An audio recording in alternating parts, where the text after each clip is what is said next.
ಅಮ್ಮ ಬೆಳಗ್ಗೆನೆ ಅಡುಗೆ ಮಾಡಿಲ್ಲ, ಲಂಚ್ ಬಾಕ್ಸ್ ತಂದ್ಕೊಡ್ತೀನಿ ಅಂದಿದ್ರು, ಅದಕ್ಕೆ ಕಾಯ್ತಾ ಇದ್ದೀನಿ. ಟೀಚರ್ ಹತ್ರ ಫೋನ್ ಇಸ್ಕೊಂಡು ಮಮ್ಮಿ ಡ್ಯಾಡಿಗೆ ಬರಬೇಡ ಅಂತ ಹೇಳು. ಇವತ್ತು ನನ್ನ ಲಂಚನ್ನೇ ಶೇರ್ ಮಾಡ್ಕೊಳ್ಳೋಣ. ಪರವಾಗಿಲ್ಲ ಬಿಡು, ನಾನು ವೆಯ್ಟ್ ಮಾಡ್ತೀನಿ. ಅಮ್ಮ ಖಂಡಿತವಾಗ್ಲೂ ಬರ್ತಾಳೆ, ನೀನು ಹೋಗು. ಸರಿ ಹಾಗಾದ್ರೆ.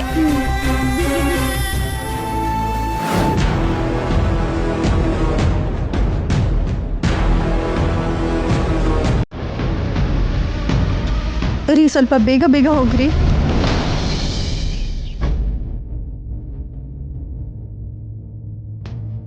ಅಮ್ಮ ಅವನಿ, ನಿಮ್ಮ ಮನೇಲಿ ಏನ್ ನಡೀತಿದ್ಯಮ್ಮ? ಏನಾಯ್ತು ಹೇಳಿ. ನಾವು ಬಂದು ತುಂಬ ಹೊತ್ತಾಯ್ತಮ್ಮ. ನಾವು ಫಂಕ್ಷನ್ ಬಂದಿರೋ ಥರ ಇಲ್ಲ, ಕೆಲಸ ಇಲ್ಲದೆ ಬಂದಿರೋ ಥರ ಇದೆ. ಅಯ್ಯೋ, ಯಾಕೆ ಹಾಗೆಲ್ಲ ಹೇಳ್ತೀರಾ? ಮತ್ತಿನ್ನೇನಮ್ಮ, ಬಂಧುಗಳನ್ನ ಅತಿಥಿಗಳನ್ನ ನಿಮ್ಗೇನು ಸಂಬಂಧ ಇಲ್ದೇ ಇರೋ ಹಾಗೆ ಬಿಟ್ಬಿಟ್ಟು ನಿಮ್ ಪಾಡಿಗೆ ನೀವು ಒಳಗಡೆ ಮಾತಾಡ್ಕೊತಾ ಇದ್ದೀರಾ? ಹಾಗೇನಿಲ್ಲ, ಅತ್ತೆ ಮಾವನ ಅಲಂಕಾರ ಮಾಡೋದ್ರಲ್ಲಿ ಸ್ವಲ್ಪ ತಡ ಆಯ್ತು ಅಷ್ಟೇ. ಸ್ವಲ್ಪ ಹೊತ್ತಲ್ಲೇ ಫಂಕ್ಷನ್ ಸ್ಟಾರ್ಟ್ ಆಗತ್ತೆ. ದಯವಿಟ್ಟು ಯಾರು ಏನು ಅನ್ಕೋಬೇಡಿ. ಕೂತ್ಕೊಳ್ಳಿ ಕೂತ್ಕೊಳ್ಳಿ ಅಮ್ಮ, ಕೂತ್ಕೊಳ್ಳಿ. ನಾನು ಈಗಲೇ ಬರ್ತೀನಿ.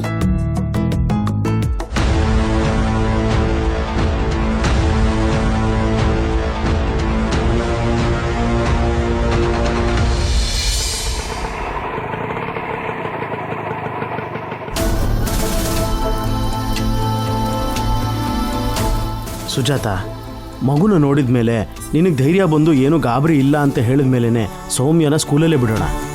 ಪರೀಕ್ಷೆ ಹತ್ರ ಬರ್ತಿದೆ ಅಲ್ವಾ, ಓದ್ಕೊಳ್ಳಿ.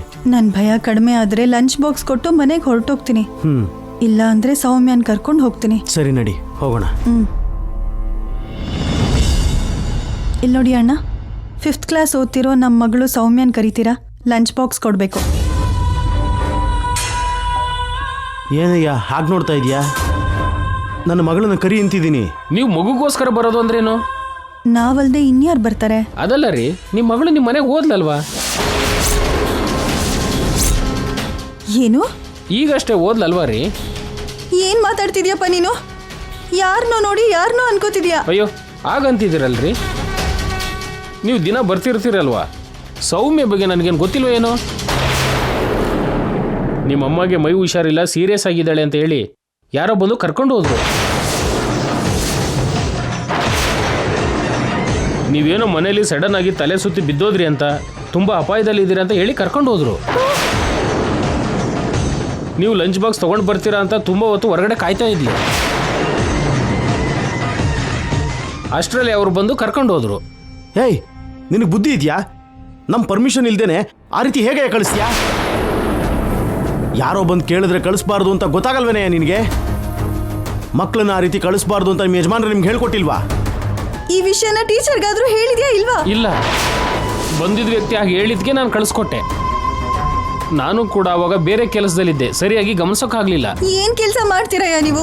ನಿಮ್ ಮೇಲೆ ನಂಬಿಕೆಯಿಂದಾನೆ ಅಲ್ವಾ ನಾವು ಧೈರ್ಯವಾಗಿ ಇಲ್ಲಿ ಬಿಟ್ಟು ಹೋಗಿರ್ತೀವಿ. ನೀವು ಹೀಗೆ ಮಾಡಿದ್ರೆ ನಮ್ಮ ಪರಿಸ್ಥಿತಿ ಏನೋ? ಏನ್ರಿ, ನನ್ನ ಮಗಳನ್ನ ಯಾರೋ ಕರ್ಕೊಂಡು ಹೋಗಿದ್ದಾರೆ ರೀ. ಬೆಳಗ್ಗೆಯಿಂದ ನಾನು ಭಯ ಪಡ್ತಿರೋ ಹಾಗೆ ನಡೀತು. ಅಲ್ಲ, ಯಾರು ಕರ್ಕೊಂಡು ಹೋದ್ರು? ನೀವು ಅವ್ರನ್ನ ಯಾವತ್ತಾದ್ರೂ ನೋಡಿದ್ರಾ? ಇಲ್ಲ ಸರ್, ನೋಡಲಿಲ್ಲ. ಒಬ್ಬ ಬಂದು ಮಗುನ ಕರ್ಕೊಂಡು ಹೋದ, ಒಬ್ಬಳು ಕಾರಲ್ಲಿ ಕೂತ್ಕೊಂಡಿದ್ಲು. ಮಗು ಬೈದಲ್ಲೇ ಅವನ ಜೊತೆ ಓದ್ಲು. ಲೇಡೀಸ್ ಕೂಡ ಬಂದಿದ್ರಲ್ವಾ ಅಂತ ನಾನು ಕಳಿಸ್ಕೊಟ್ಟೆ. ಸಿಟಿಲಿ ಮಕ್ಕಳನ್ನ ಎತ್ಕೊಂಡು ಹೋಗೋರು ಓಡಾಡ್ತಿರ್ತಾರೆ ಅನ್ನೋ ಪ್ರಜ್ಞೆ ಕೂಡ ಇಲ್ವಾ ನಿನಗೆ? ಹಾಗೆ ಕಳಿಸ್ಬಿಟ್ಟೆ ನೀನು. ನೋಡು, ನನ್ನ ಮಗಳಿಗೆ ಏನಾದರೂ ಆಯ್ತು ಅಂದ್ರೆ ನಿನ್ನ ಸುಮ್ಮನೆ ಬಿಡಲ್ಲ. ಕಾರ್ ನಂಬರ್ ಆದರೂ ನೋಡಿದ್ಯಾ? ಗಮನಿಸ್ಲಿಲ್ಲ ಸರ್, ಕಾರು ತುಂಬ ದೂರದಲ್ಲಿತ್ತು. ಇನ್ನೇನು ಮಾಡೋದಕ್ಕೋಸ್ಕರ ಇಲ್ಲಿ ನಿಂತಿದ್ಯಾ? ಏನೋ ಕೆಟ್ಟದಾಗತ್ತೆ ಅಂತ ನಾನು ಹೇಳಿದ್ದೆ ನಿಜ ಆಯ್ತು ರೀ. ಸುಜಾತ, ಮೊದಲು ಸುತ್ತಮುತ್ತ ಹುಡ್ಕೋಣ, ನಡಿ ಬಾ. ಸೌಮ್ಯ, ಸೌಮ್ಯ, ಸೌಮ್ಯ.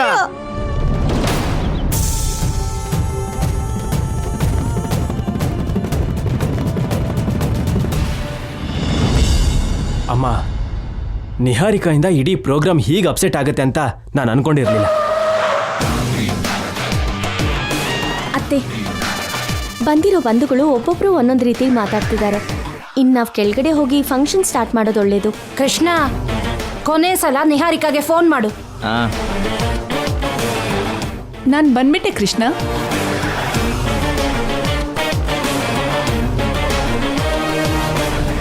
ಎಲ್ಲಿಗೆ ಹೋಗಿದ್ದೆ ತಾಯಿ? ನನ್ನ ಸೆಂಟರಲ್ಲಿ ಇಟ್ಕೊಂಡು ಎಲ್ಲರೂ ತುಂಬಾ ವಿಚಾರಣೆ ಮಾಡಿದ್ರು. ಅದಿನ್ನೂ ಕಂಟಿನ್ಯೂ ಆಗ್ತಾನೇ ಇದೆ. ಈ ಫಂಕ್ಷನ್ನು ನಿನ್ನಿಂದಾನೇ ಇನ್ನೂ ಶುರು ಆಗ್ದೇನೆ ಹಾಗೆ ನಿಂತಿದೆ. ಅಲ್ಲ, ನೀನ್ ಎಲ್ಲಿಗೆ ಹೋಗ್ತಿದ್ಯೋ ಅಂತ ಕೃಷ್ಣಂಗಾದ್ರೂ ಹೇಳಿಲ್ಲ ಅಂದ್ರೆ ಹೇಗೆ?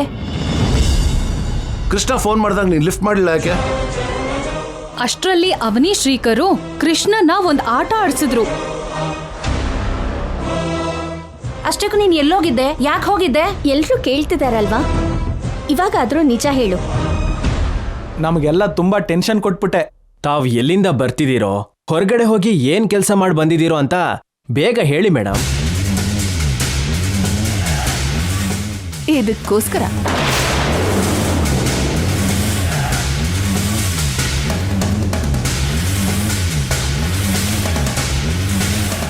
ತಡ ಮಾಡಿದಕ್ಕೆ, ನನ್ನಿಂದ ಫಂಕ್ಷನ್ಗೆ ಲೇಟ್ ಆಗಿದ್ದಕ್ಕೆ, ನಿಮ್ಗೆಲ್ಲ ಟೆನ್ಷನ್ ಕೊಟ್ಟು ತೊಂದರೆ ಕೊಟ್ಟಿದ್ದಕ್ಕೆ ಐ ಆಮ್ ವೆರಿ ಸಾರಿ.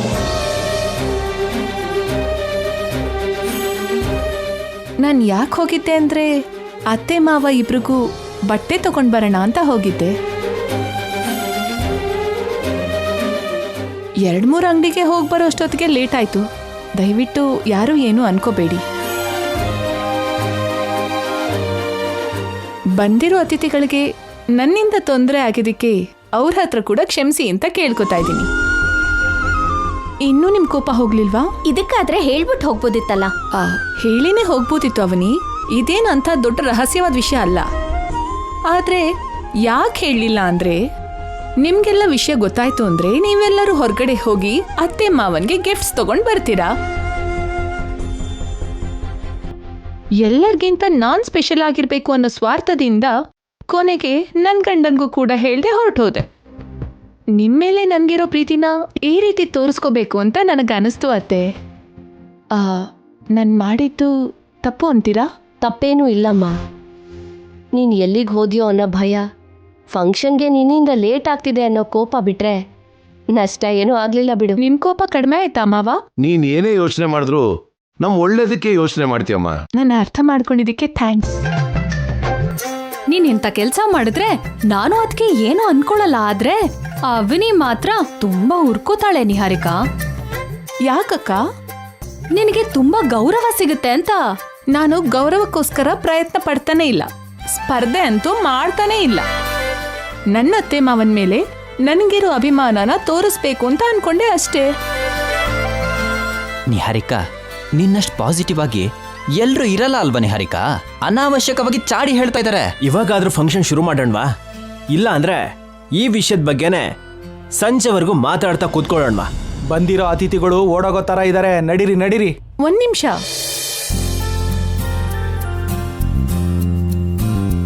ಅತ್ತೆ ಮಾವ, ಬಟ್ಟೆ ತಗೊಳ್ಳಿ.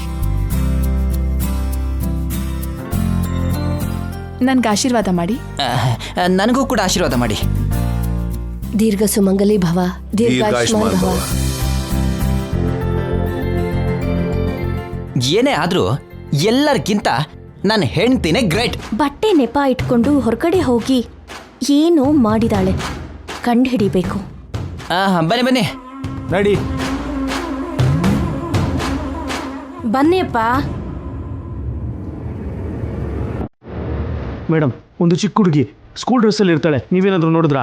10 ವರ್ಷದ ಹುಡುಗಿ. ಕಾರಲ್ಲಿ ಹೋದ್ಲು. ಇಲ್ಲಿ ನೋಡಿ, ಇದೇ ಹುಡುಗಿರಿ. ನೋಡಿದ್ರ ನೀವೇನಾದ್ರು? ನೋಡಿಲ್ಲ ರೀ. ಆ ಕಡೆ ನೋಡೋಣ ನೋಡಿ. ಸರ್, ಒಂದು 10 ವರ್ಷದ ಹುಡುಗಿ ಸರ್, ಸ್ಕೂಲಲ್ಲಿ ಕಾಣಿಸ್ತಾ ಇಲ್ಲ, ಸ್ಕೂಲ್ ಡ್ರೆಸ್ಸಲ್ಲೇ ಇದ್ದಾಳೆ. ನೀವೇನಾದ್ರೂ ನೋಡಿದ್ರಾ? ಕಾರಲ್ಲಿ ಹೋದ್ಲು ಅಣ್ಣ. ಸರ್, ಒಂದ್ಸರಿ ಈ ಫೋಟೋ ನೋಡಿ ಸರ್. ನೋಡಿದ್ದೀರಾ? ಇಲ್ಲ, ನೋಡಿಲ್ಲ.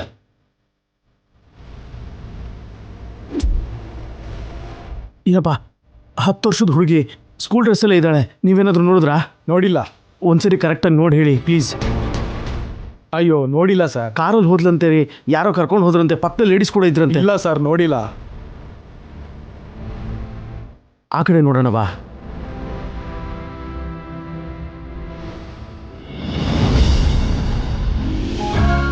ನಡೆದಿದ್ದೆಲ್ಲ ನೋಡ್ತಾ ಇದ್ರೆ ಯಾರೋ ಬೇಕು ಅಂತ ಮಾಡಿರೋ ಹಾಗೆ ಅನ್ನಿಸ್ತಾ ಇದೆ. ನಮಗೆ ತುಂಬ ಗೊತ್ತಿರೋರೆ ಅನ್ನೋದು ನನ್ನ ಅನುಮಾನ. ನಿನ್ ಮಗಳನ್ನ ಏನಾದ್ರೂ ಮಾಡ್ಬೇಕು ಅನ್ಕೊಂಡ್ರೆ 5 ನಿಮಿಷದ ಕೆಲಸ. ಕಾವಲ್ ಕಾದು ನಷ್ಟ ಮಾಡಬೇಕು ಅಂತ ಪ್ಲಾನ್ ಮಾಡಿದ್ರೆ ಯಾರೂ ತಡೆಯೋಕ್ಕಾಗಲ್ಲ.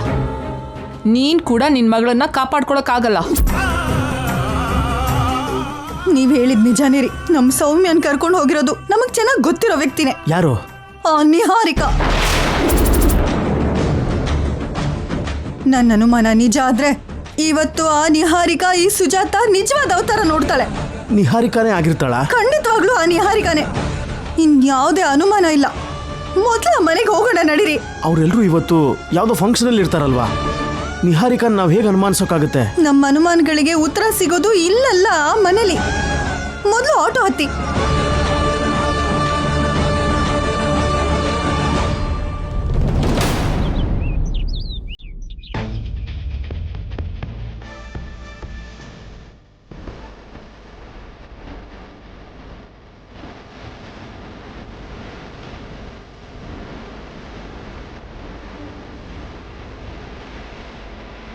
ಬಂದಿರೋ ಬಂಧುಗಳು, ಅತಿಥಿಗಳು, ಇಷ್ಟೊತ್ತು ತುಂಬ ಸಹನೆಯಿಂದ ಕಾದಿದ್ದಕ್ಕೆ ಎಲ್ಲರಿಗೂ ಧನ್ಯವಾದಗಳು. ಅತ್ತೆ ಮಾವ ಅವರ ಷಷ್ಠಿ ಪೂರ್ತಿ ಕಾರ್ಯಕ್ರಮ ಈಗ ಶುರುವಾಗ್ತಿದೆ. ಹುಡುಗರ, ಮೊದಲು ಮದುಮಗನನ್ನ ಕರ್ಕೊಂಡು ಬನ್ನಿ.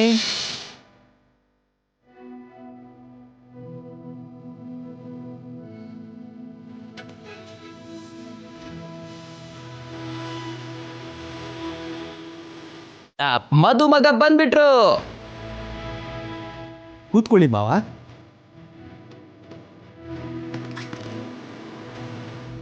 ಹುಡುಗಿರ, ಮದುಮಗಳನ್ನ ಕರ್ಕೊಂಡು ಬನ್ನಿ.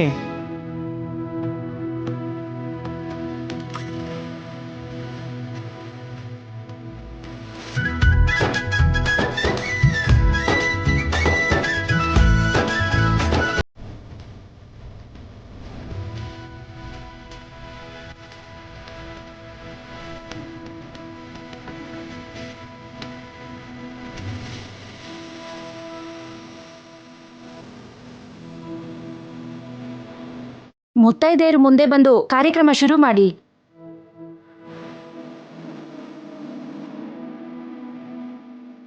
ನೀವು ಈ ಕಂಕಣನ ಮದುಮಗಳಿಗೆ ಕಟ್ಟಿ. ಮಾವನವ್ರೆ, ಕಟ್ಟಿ.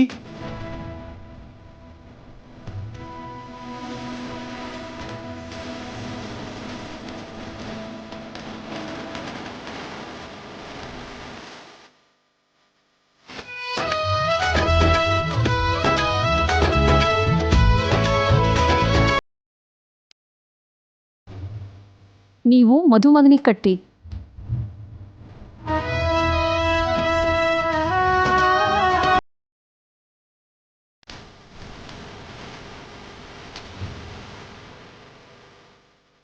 ಜೀರಿಗೆ ಬೆಲ್ಲನ ಒಬ್ರು ತಲೆ ಮೇಲೆ ಒಬ್ರು ಹಾಕ್ಬೇಕು.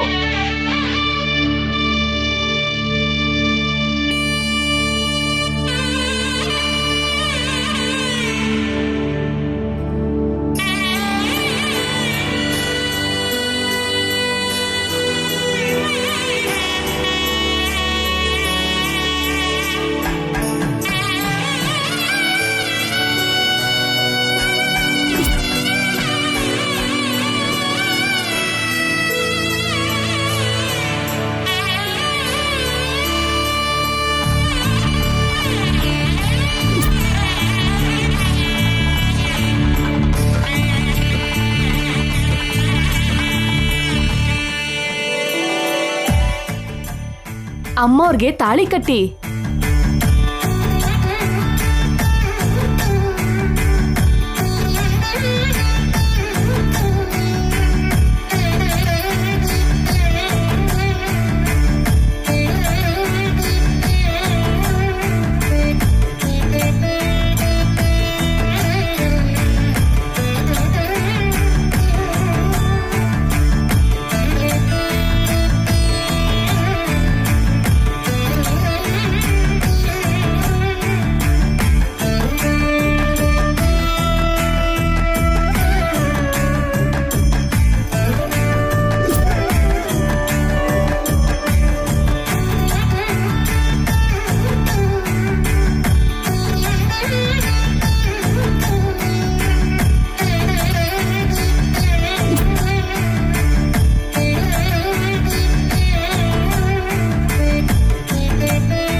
ರೆಡಿ 1 2 3.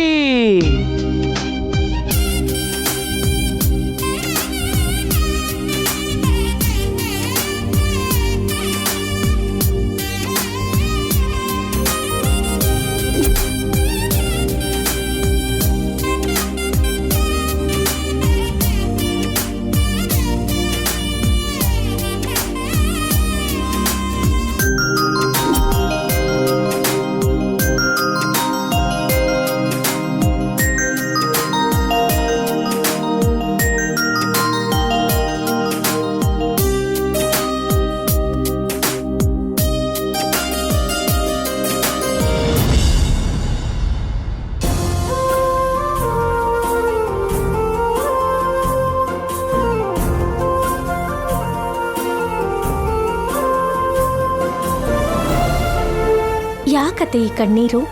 ಇದು ದುಃಖದಿಂದ ಬರ್ತಿರೋ ಕಣ್ಣೀರಲ್ಲಮ್ಮ, ಆನಂದದಿಂದ ಬಂದಿದ್ದು.